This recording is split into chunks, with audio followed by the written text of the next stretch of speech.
Apa sebetulnya produktivitas dan apa kaitannya dengan transformasi digital? Produktivitas secara sederhana itu kan bagaimana kita teknologi itu mensupport bisnis proses. Ya, Nah, banyak perusahaan yang ingin sekali atau terlalu cepat mengadopsi sebuah teknologi, tapi bisnis prosesnya tidak siap. Oke, kalau kita lihat tadi bahwa memang digitalisasi ini akan meningkatkan produktivitas, Ya, ya, terutama bagaimana untuk men-streamliningkan untuk bisnis proses betul, dalam rangka untuk memuaskan customer. betul. Nah, gimana dengan biayanya? Nah,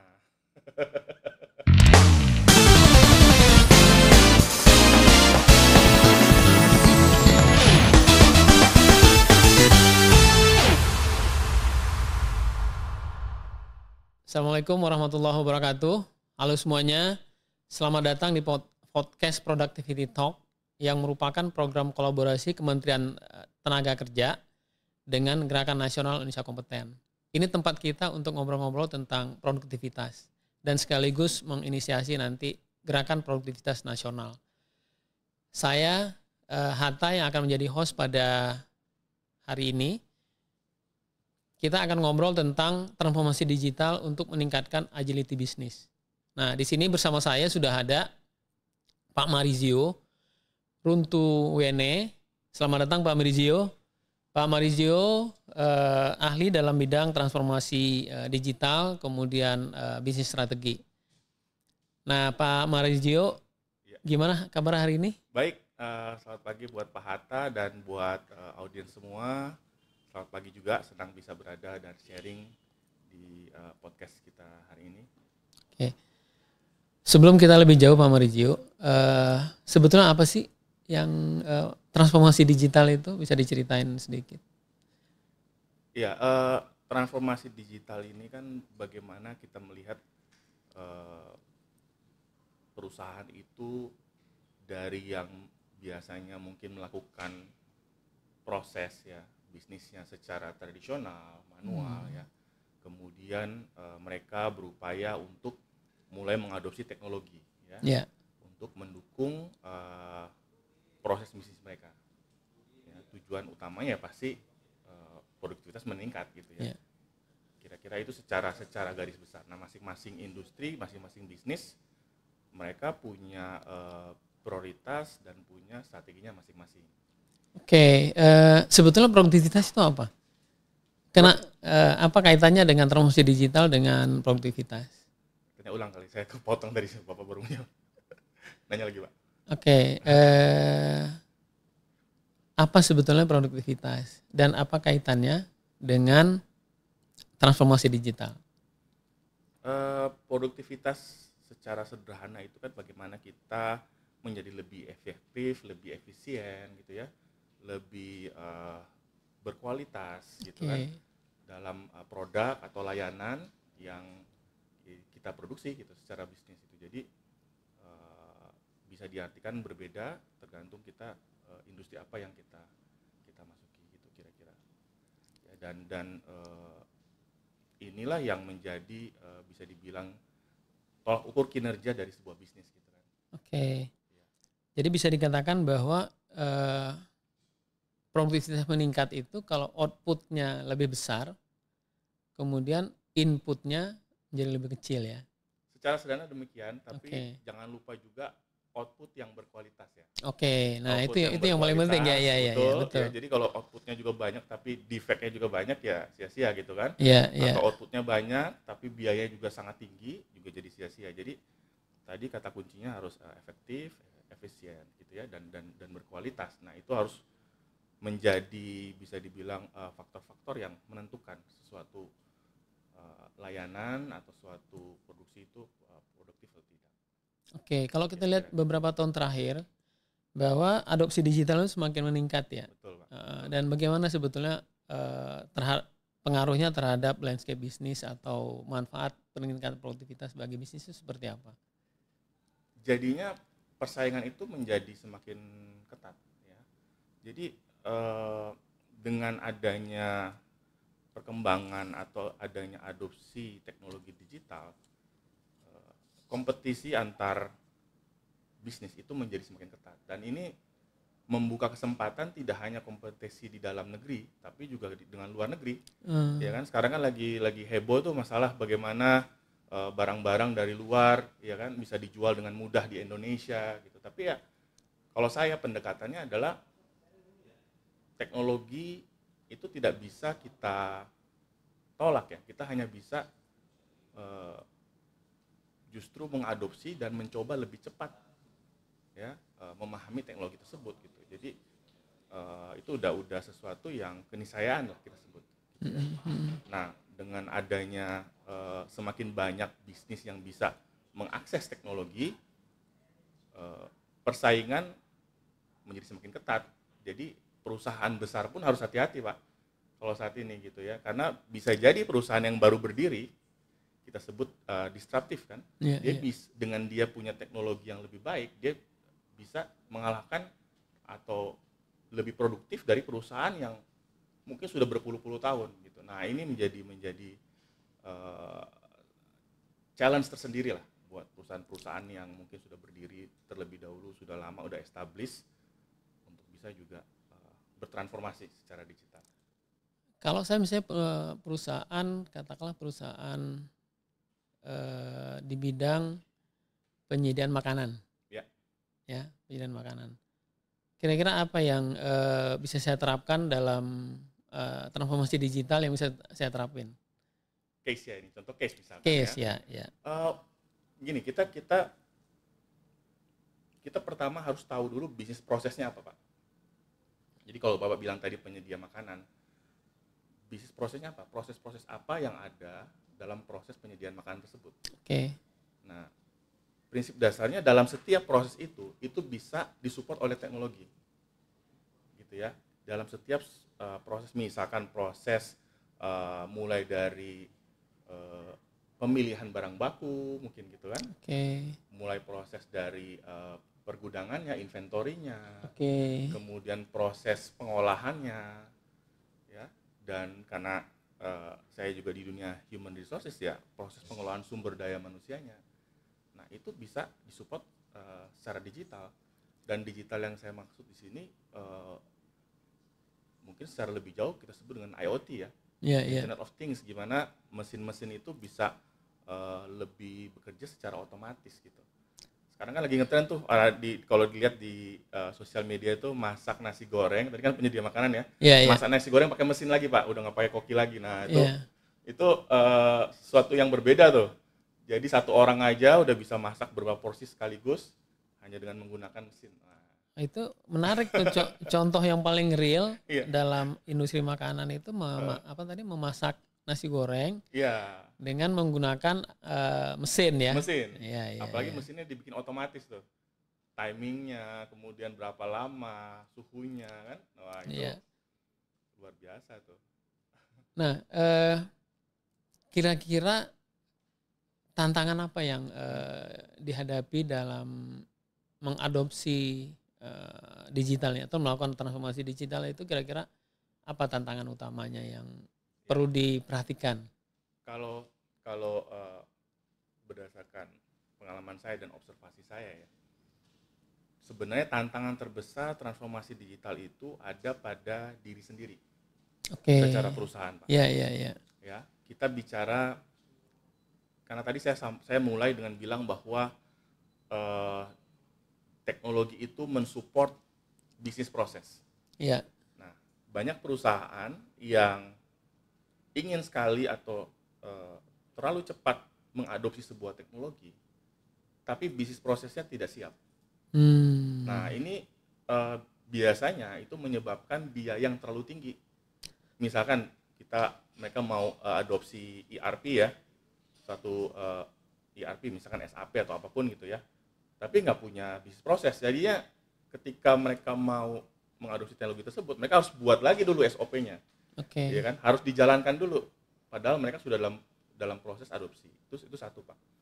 Yang kedua,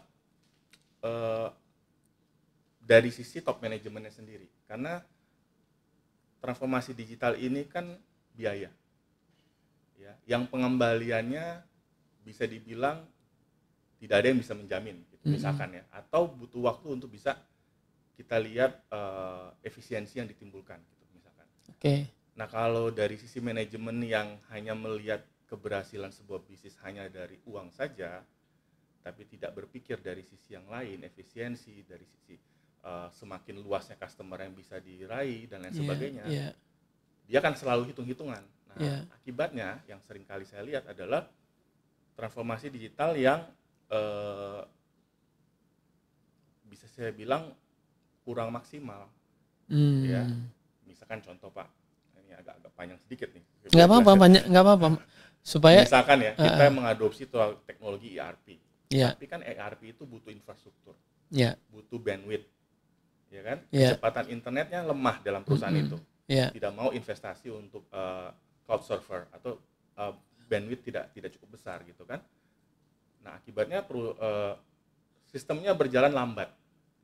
Ya, berjalan lambat, karyawan protes. Kita kok malah makin nambah kerjaan dan lain sebagainya. Gitu. Akhirnya transformasinya maju mundur, masih pakai manual terus, ya kan? Tapi juga mau beralih ke digital, iya enggak gitu kan? Nah, itu karena tanggung ya. Mungkin saya bisa bilang itu deh. Jadi nanggung gitu. Ya, mau bertransformasi tapi tidak menyiapkan segala sesuatu. Nah, jadi top manajemen yang punya visi dan bisa melihat pentingnya digitalisasi untuk berkompetisi dan untuk bisa memuaskan customer, itulah yang bisa berhasil menurut saya ya dari pengalaman. Nah, kayak gitu Pak Hatta. Menarik ya yang terakhir itu memuaskan customer. Betul. Nah, kira-kira dengan menerapkan digital ini atau digitalisasi, gimana hubungannya dengan pemuasan customer? Nah, jadi gini, ini memang suatu kalimat yang mungkin kita semua sudah tahu ya, tapi seringkali bisnis itu kan ya namanya pengusaha itu lebih kepada bisnis centric kan, tadi saya sudah sampaikan ya. Tapi kan kita sekarang bicara mengenai customer centric. Bahwa produk apapun yang kita buat, layanan apapun yang kita buat itu semata-mata untuk memuaskan customer. Karena ketika customer dipuaskan kan teorinya dari sana kita baru bisa mendapatkan keuntungan gitu, bukan sebaliknya kan. Nah, jadi kalau kita bicara tadi mengenai transformasi digital, kita juga melakukan perubahan atau transformasi tersebut harus melihat dari kebutuhan si customer-nya sendiri. Gitu. Jadi apa yang dibutuhkan customer? Ya tadi saya sampaikan dia butuh delivery-nya lebih cepat, ya kan? Produknya lebih berkualitas, gitu ya. Biayanya lebih murah.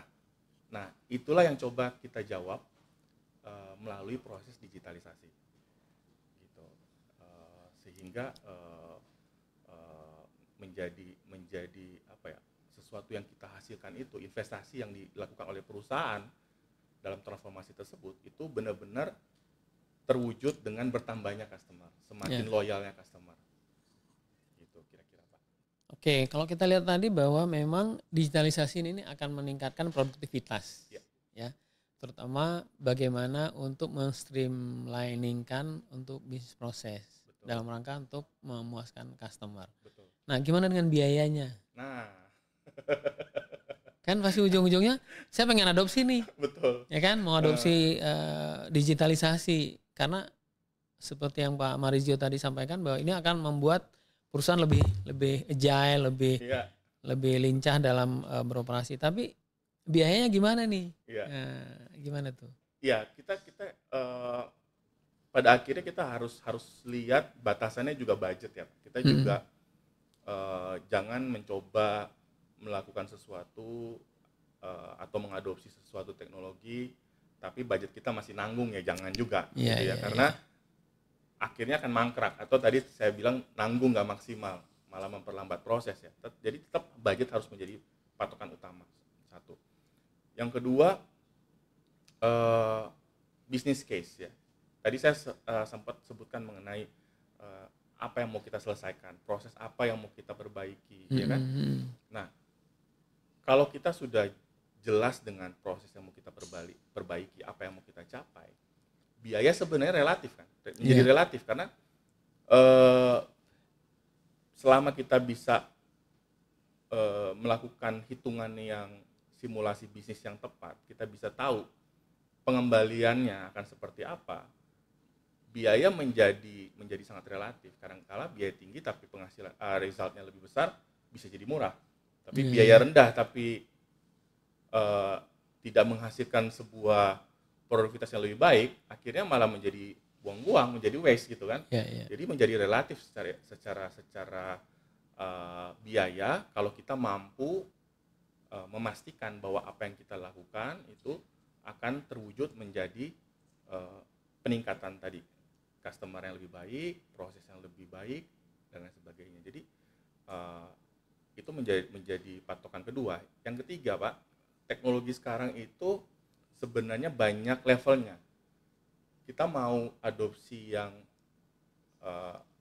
mahal ada, tapi yang murah juga ada. Nah, itu jadi kita juga tidak harus perusahaan itu harus bisa mengukur juga gitu. Tidak harus juga yang mahal ya. Kita bisa mulai dengan yang murah. Bahkan banyak teknologi sekarang yang memang memasar bisnis UMKM.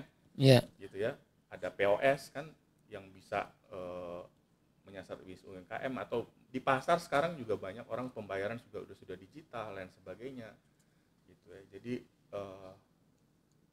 mungkin itu yang harus diperhatikan kalau kita bicara biaya. Nah, kan kalau dalam implementasi digital itu ada yang buat sendiri. Oh, oke. Customize. Ini bikin sendiri ya? Ada yang buat sendiri. Kemudian ada yang mengimplementasi yang produk-produk yang udah jadi atau memilih yang udah ada. Betul. Katakanlah udah ada di aplikasinya gitu. Betul, ya. Betul. Nah, itu gimana? Menurut mana yang lebih baik itu ya?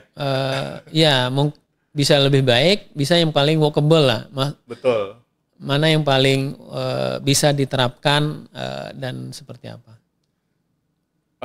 Kalau ya, again itu tergantung kebutuhan bisnis. Tapi kalau pendapat saya, kalau kita baru mau memulai, ya kita sebaiknya bisa mengadopsi atau bisa ambil yang sudah jadi dulu, gitu ya. Kenapa? Karena kalau kita bangun sendiri, itu pasti ada proses dan ada investasi.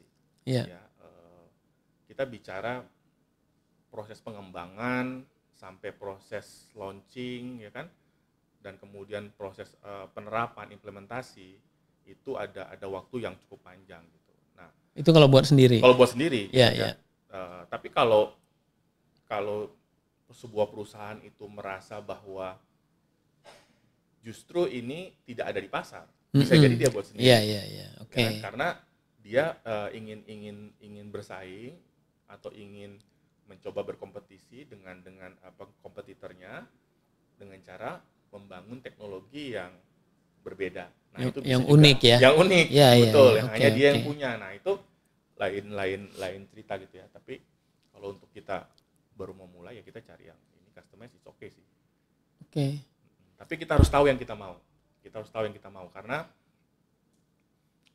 produk itu kadangkala bukan berarti yang paling mahal atau bukan berarti yang paling terkenal, tapi yang paling tepat dengan kebutuhan bisnis kita. Oke. Nah, artinya dalam memilih apakah mau menerapkan sendiri atau membuat sendiri atau mau membeli yang sudah jadi, betul-betul kita harus melihat kesiapan kita ya. Kesiapan kita dan apa yang mau kita lakukan. Betul.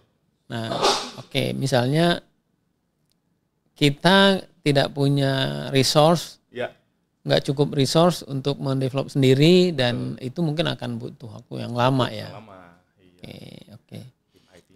Baik, di sini kita udah bisa melihat sejauh ini penerapan digital, kemudian strateginya seperti apa dalam implementasi ya. Nah, kita beralih sedikit sekarang ini kan udah banyak ya yang AI. Kira-kira apalagi generatif AI yang sekarang ya. Nah, itu Eh, Bagaimana bisa kita adopsi atau pada tingkat apa yang untuk kalau saya lah perusahaan-perusahaan menengah ini itu seperti apa? Nah, AI ini kan lagi tren memang ya, tapi kita tahu bahwa ada istilahnya generatif AI. Ini sebenarnya tingkat cukup advance dari teknologi AI. Ya, yang paling mendasar itu adalah ya sekedar ya artificial intelligence biasa saja gitu. Tapi kalau generatif AI ini kan sebenarnya bagaimana AI itu mampu memproduksi sebuah gambar, video, sesuatu seperti selayaknya manusia gitu kan. Nah, ini yang menjadi unik. Nah, penerapan paling paling buat saya paling paling besar bisa kita lakukan selain kepada proses ya adalah eh, biasanya kita pakai sekarang untuk menjawab pertanyaan dari customer kita, Mm-mm. ya kan? Kalau dulu kan kita bicara chatbot lah, ya. Bagaimana kita punya customer service tapi AI.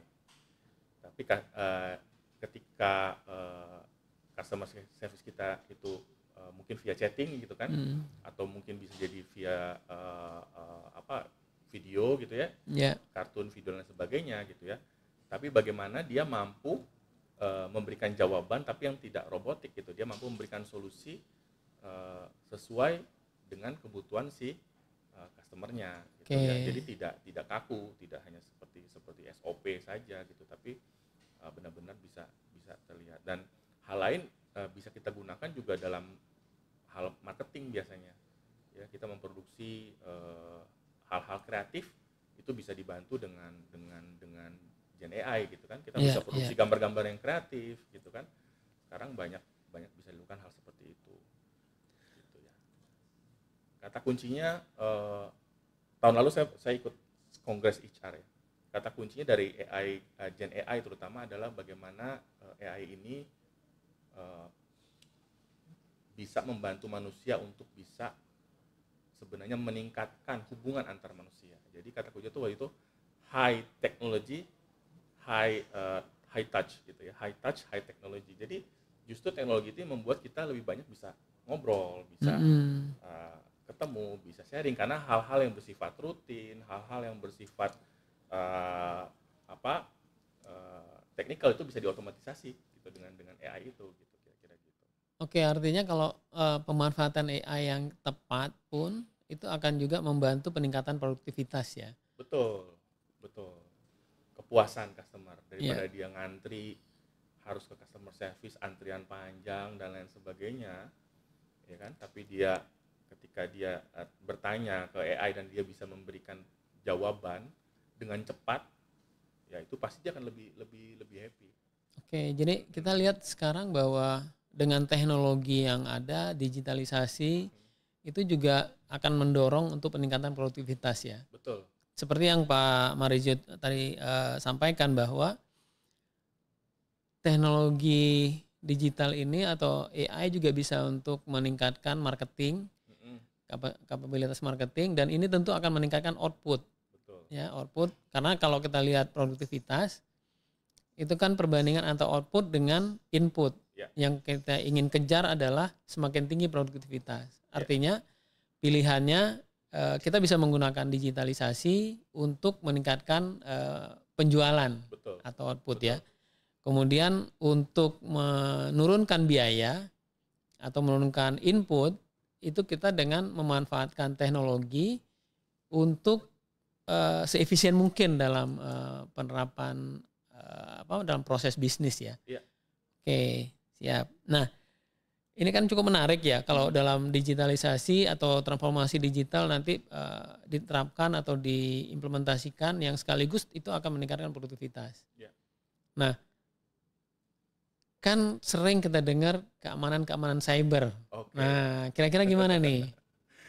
Nah, ini menjadi problem sih. Jadi Mm-mm. masalah dari adopsi teknologi memang selain dampak lingkungan adalah memang masalah etika atau keamanan ya. Nah, pemerintah sekarang juga sedang sudah membuat aturan ya terkait hal tersebut, saya lupa nomornya. Tapi memang perusahaan itu tidak bisa dipungkiri kalau kita menerapkan teknologi akan banyak data-data yang bisa terekspos mungkin. Ya, jadi memang security atau internet security dan kemudian keamanan cyber itu memang harus semakin hati-hati. Tapi yang paling penting sebenarnya adalah bagaimana kita memastikan karyawan kita itu punya perilaku ya yang juga aware, gitu ya, terhadap kemungkinan adanya kerawanan gitu ya, ancaman terhadap keamanan data gitu. Jadi karena gini, teknologi itu pada akhirnya manusia yang mengoperasikan. Ya. Saya pernah dalam sebuah perusahaan yang benar kita tuh dilatih untuk bisa membaca email-email yang phishing, email-email yang berbahaya gitu kan. Spam yang kalau kita klik data kita keambil. Nah, gitu loh. Itu kita harus bisa melihat. Jadi at the end kunci utamanya adalah di perilaku manusianya. Nah, saya harapkan untuk perusahaan-perusahaan yang mengadopsi teknologi itu harus disertai dengan pelatihan perilaku. Perilaku bersosial media, ya, perilaku berkomunikasi dengan email, mengirimkan data, ya itu masalah perilaku karena teknologi itu sifatnya kan netral selalu. Ya, itu hanya sebagai alat ya. Alat aja gitu. Nah. Tapi kadang-kadang kita tuh yang mau diposting, ada yang posting ID card-nya diposting mungkin atau mungkin dokumen dan lain sebagainya. Nah ini kalau tidak dijaga, seringkali yang bikin masalah yaitu perilakunya, bukan teknologinya. Jadi kalau kita lihat di sini serangan-serangan itu bukan hanya dari yang perlu canggih-canggih dari luar ya. Betul. Tetapi yang untuk di internal pun itu akan menjadi fokus perhatian yang penting ya dalam penerapan ini ya. Betul. Kalau kita bisa memastikan kita nggak buka pintu, serangan itu juga nggak begitu mudah untuk masuk gitu kan. Iya. Jadi standarisasi itu ada di perilaku sebenarnya. Kayak beberapa kasus yang lalu itu ada sebuah perusahaan teknologi yang heboh ya karena perusahaan investasi lah kripto yang kemudian sempat heboh tapi sudah berhasil pulih sih sekarang ya. Itu kan karena ada salah satu karyawannya yang salah klik atau salah mengambil pekerjaan di luar, ya kan, ternyata itu adalah sarana dari si hacker untuk masuk ke sistem si perusahaan. Hal-hal seperti itu yang mesti dijaga. Nah, artinya kalau kita lihat di sini bagi perusahaan-perusahaan nanti yang sudah mengadopsi digitalisasi, perlu memberikan pemahaman kepada karyawan, awareness kepada karyawan, bagaimana untuk pencegahan ya, karena serangan itu bisa saja terjadi melalui internal karyawan atau yang kurang begitu ada gambar sedikit langsung buka gitu ya. Iya kan ada kirim, wah ini ada undangan kadang-kadang kan. Ada undangan langsung buka gitu padahal isinya tuh udah untuk phishing ya, untuk begitu kita buka itu langsung dia bekerja di dalam ini kita menyebar di dalam lingkungan perusahaan kita ya. Atau di Oke. Nah, satu lagi Pak Mario, ini kalau kita lihat semakin ke sini sustainability itu kan menjadi juga kata kunci ya, yang sering selain digitalisasi, kemudian yang sustainability juga untuk menjamin kelangsungan bumi ini ya berkelanjutan. Kira-kira ada kaitannya nggak dengan digitalisasi? Sangat kalau buat saya ya, karena kalau kita bicara sustainability atau mungkin ukuran yang biasa yang dipakai sekarang adalah ESG ya, environment, social dan government gitu ya. Bagaimana dari setiap faktor itu teknologi bisa punya peran yang penting gitu kan. Kalau kita bicara misalkan mengenai environment ya, teknologi yang bisa menghemat energi gitu ya kan. Sekarang udah banyak tuh teknologi yang bisa menghemat energi, AC yang bisa mati sendiri misalkan yang sederhana deh. Kalau tidak ada orang dia mati sendiri dan lain sebagainya gitu kan, atau lighting yang hemat gitu kan. Nah itu sangat membantu secara environment gitu ya. Bagaimana penggunaan renewable energy juga yang digalakan oleh pemerintah gitu ya. Kemudian kita bicara sosial, kita bicara sosial kan dua ya kalau dalam sustainability itu, sosial ke dalam kita, bagaimana kita memperlakukan karyawan kita bicara sistem HR-nya, ya, bagaimana karyawan itu bisa menerima upah mereka dengan akurat gitu kan, dengan hitungan yang tepat, kemudian performa atau kinerja mereka bisa dibayarkan karena terukur dengan baik dengan teknologi. Itu bicara sosial di dalam. Sosial keluar kita bicara bagaimana tadi saya sampaikan memasarkan perusahaan kita atau menunjukkan atau nilai-nilai perusahaan kita kepada masyarakat gitu kan. Itu juga menjadi faktor ya. Kemudian kalau government ya kita bicara juga bagaimana kita mengelola perusahaan kita. Dengan adanya teknologi, kan sekarang ada namanya e-budgeting, procurement semua tertata. Jadi governance dari perusahaan kita juga semakin bisa diandalkan. Ya kan? Accountingnya by system. Sekarang kan banyak fraud itu terjadi ya. Di internet saya lihat beberapa berita fraud di ini karena kadangkala atau yang paling baru lah startup yang besar yang kemudian bermasalah sempat ya kan karena governance-nya bermasalah karena datanya hanya mengandalkan manual ya. Yeah. Dengan Excel sheet aja gitu ya. Tapi data yang dari sistemnya tidak pernah ada gitu, tidak pernah disampaikan ya. Itu yang saya dengar ya. Intinya bahwa pastinya governance kita bagaimana kita pengelolaan perusahaan bisa lebih baik gitu dengan penerapan teknologi. Jadi semua proses otorisasi itu diatur oleh teknologi gitu. Oke. Jadi tidak harus nunggu bawa antar surat, antar dokumen. Betul. Ya, jadi approval bisa langsung begitu muncul kalau perlu di HP langsung. Iya. Bisa di approve gitu ya. Ada e-signature kan sekarang juga. Jadi nggak cuma sekedar tanda tangan tapi benar-benar ada. Bisa e-signature, bisa juga nanti pakai QR code, itu juga memungkinkan ya kan. Betul. Nah, kaitan dengan itu Pak Marizio, ini kita mungkin udah tinggal beberapa menit lagi. Kira-kira yang untuk ke depan ini apa yang paling penting atau teknologi-teknologi apa yang memungkinkan kita adopsi yang betul-betul mempercepat peningkatan produktivitas? Kira-kira apa aja? Yang paling sederhana adalah intinya gini. Pertama sekarang kita pastikan dulu bahwa kalau kita tidak mengadopsi teknologi itu kita udah pasti tertinggal. Oke. Ya, udah pasti tertinggal. Nah, yang paling mudah apa? Paling mudah sekarang sosial media. Ya, sosial media. Ada banyak jenis sosial media. Ada TikTok, ada Instagram dan sebagainya. Ya, di sosial media itu mereka punya sarana yang kita sebut ads-nya. Ya. Ada Meta Ads, ada TikTok Ads dan sebagainya. Ini sebenarnya masih bisa dimaksimalkan. Oke. Ya kan? Jadi memasarkan produk. Kita bicara tidak hanya masyarakat perkotaan ya yang mungkin cepat akses, tapi juga masyarakat di pedesaan gitu ya. Ini sesuatu yang lebih mudah. Yang kedua adalah pembayaran, payment. Ya, dengan digitalisasi lebih mudah pembayaran di mana-mana ya. Beberapa pasar modern di Jakarta sekitarnya memang sudah.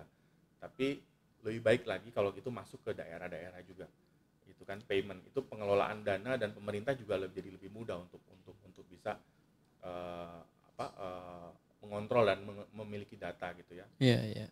Ya, itu satu yang penting gitu. Buat saya. Yang ketiga adalah terkait dengan teknologi yang berkaitan dengan distribusi dan logistik sih menurut saya. Karena distribusi ini kan adalah salah satu biaya yang cukup besar ya yang ada dalam sebuah produk gitu ya, bagaimana membawa suatu produk dari tempat produksinya menuju ke customer gitu ya. Jadi bagaimana teknologi dalam bidang logistik distribution, kalau kita bisa melakukan itu dengan baik, itu implikasinya akan sangat besar terhadap biaya dari si produk itu sendiri. Itu juga mungkin kalau kita bisa, saya belum riset secara detail ya, tapi kalau kita terapkan dengan benar mungkin ya biaya bahan-bahan yang mahal di suatu tempat di Indonesia mungkin bisa kita kurangi gitu kan. Oke. Itu kira-kira. Oke, Pak Marizio, Iya. cukup menarik ya. Sudah bagaimana melihat teknologi atau digitalisasi untuk mendukung proses bisnis. Nah, dari tadi mungkin para audiens kita itu pengen tahu Pak Mario itu apa sih yang dikerjain selama ini. Oke. Terus sekarang di mana gitu. Bisa diceritain sedikit ya? Iya. Sebelum kita tutup nih. Oh, baik. Jangan penasaran nanti pada audiennya. Di akhir ya. Saya memang di dunia human resource ya sudah lebih dari 21 tahun. Terutama memang di area organizational development gitu. Jadi area yang unik dari sisi human resource atau human capital, karena di organization development itu kita benar-benar bersentuhan langsung dengan bisnis ya. Menjadi jembatan antara bisnis dengan HR gitu. Ya, dan beberapa tahun terakhir ini memang saya full menjadi entrepreneur gitu ya. Saya jadi consultant di human resource, membantu perusahaan untuk bisa mereka bertransformasi dan bertumbuh. Oke. Gitu. Tentunya bertransformasi digital. Transformasi digital termasuk. Oke. Ya, transformasi digital termasuk di dalamnya. Oh, jadi pengembangan organisasi itu menjadi fokusnya Pak Marizio sekarang ya. Organization capability ya. Oke, itu berarti ada di sana juga transformasi digital yang sudah pernah diterapin gitu ya. Pada akhirnya akan mengerucut ke sana sih. Oke, makasih Pak Marizio. Sama-sama Pak Hatta. Saya jawabnya diskusinya menarik sekali. Cukup menarik dan buat audiens semuanya, kalau kita lihat bahwa digitalisasi ini sangat mendukung produktivitas, peningkatan produktivitas, terutama ada dua kalau dari diskusi hari ini atau productivity talk pada hari ini ada dua. Yang pertama adalah untuk meningkatkan output. Itu bagaimana memanfaatkan teknologi digital itu meningkatkan output. Kemudian juga untuk menurunkan input. Artinya dengan semakin kita menerapkan teknologi digital dan teknologi-teknologi yang beredar saat ini di masyarakat itu dapat meningkatkan efisiensi. Nah, ujungnya pada satu perusahaan atau pada institusi pasti pengen meningkatkan manfaat atau meningkatkan profit. Hanya ada dua caranya. Atau meningkatkan produktivitas. Meningkatkan output, menurunkan input. Nah, itulah perbincangan kita pada hari ini yang kita lihat bahwa transformasi digital akan sangat meningkatkan produktivitas. Demikian, terima kasih Pak Marizio, terima kasih buat semuanya. Salam produktivitas. Sampai jumpa di episode berikutnya. Terima kasih. Assalamualaikum warahmatullahi wabarakatuh.